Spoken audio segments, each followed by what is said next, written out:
First off, I want to start by remembering George Floyd, an individual who had hopes and dreams and aspirations like all of us. An individual that cared for his family. One whose life was cut short abruptly by a group of horrible individuals.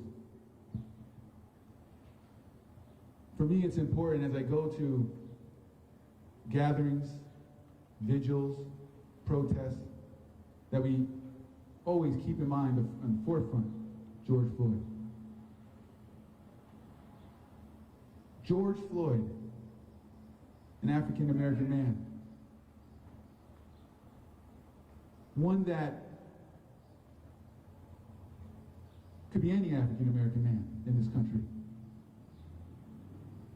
An individual that has reached all corners of our country, and I would argue all corners of the world. But George Floyd doesn't represent only African Americans, because George Floyd was an American. He represents all of us, and this is something that all of us need to take to heart, because if it can happen to one American citizen, one person living here in America, and we stand by and do nothing, it could happen to any of us. Now, here in Connecticut, and I have to say this, here in Connecticut, you know, I grew up not in Ansonia, although I live in Ansonia now with my family. My son turns 21 next week. My daughter's 18. They have gone to peaceful protests. My daughter's at a peaceful protest in Stratford last week. My son was at the Waterbury protest this past weekend. This has affected my family deeply.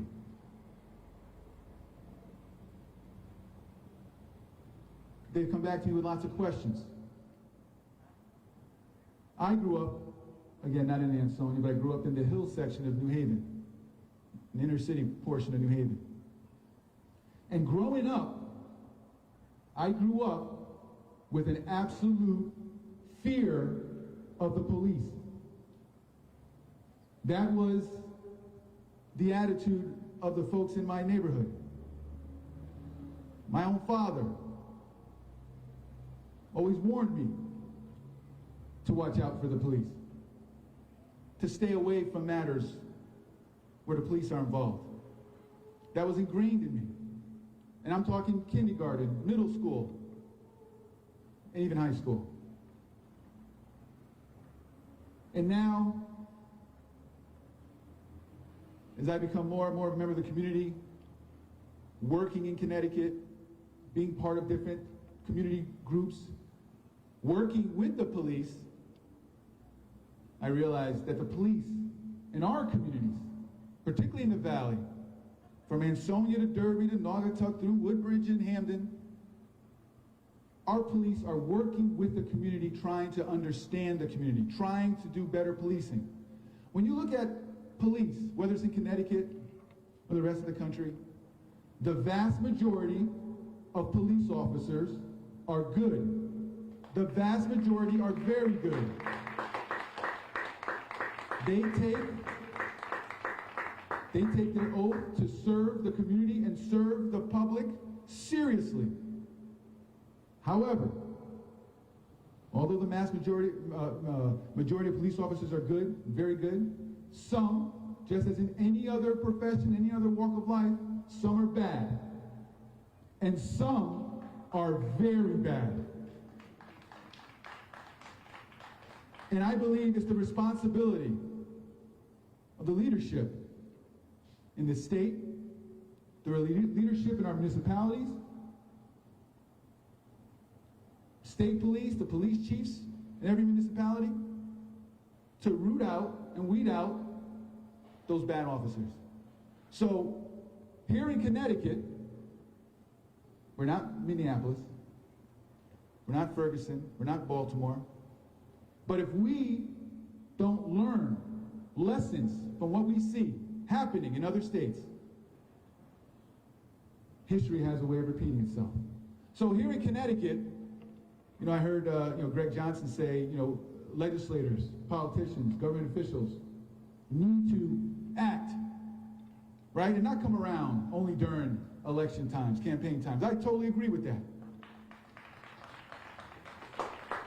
So, some may ask, well, what have we done here in Connecticut? What has the legislature done in Connecticut? Well, we have seen this issue. This is not a new issue.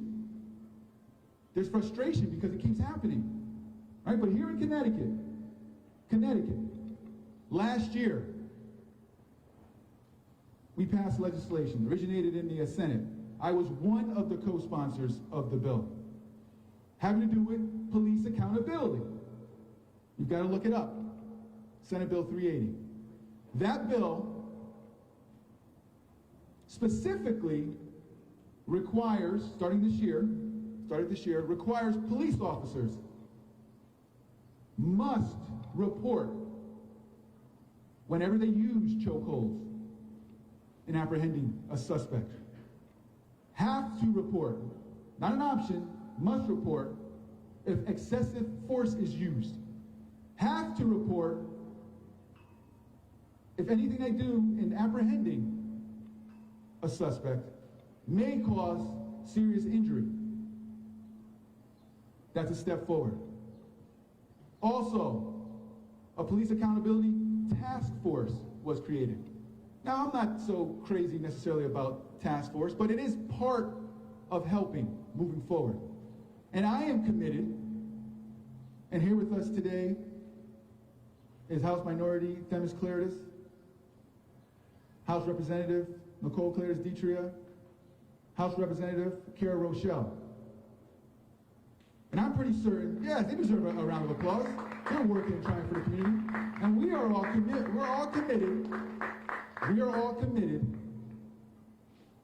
to making more improvements, and quickly. We think it's important. It's important that we make sure, as leadership here in the state, that we are providing the type of guidance that comes from you, the folks who elect the state representatives, senators, and the governor to represent you. We must listen and we must act upon what we hear from the public. And we're hearing everybody loud and clear. And I commend everyone here today.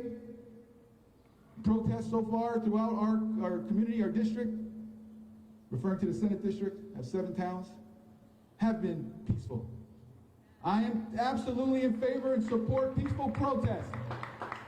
Peaceful protests at City Hall, peaceful protests at the Veterans Memorial Park, peaceful protests on the Derby Green, peaceful protests in Naugatuck, in Hamden, Woodbridge. We must let people's voices be heard. And I'm looking forward to participating in as many vigils and as many gatherings and protests, and to hear from you to make sure that we get the right message and we work to get this right, and to once and for all end police brutality in Connecticut and in America. Thank you. Thank you very much, George.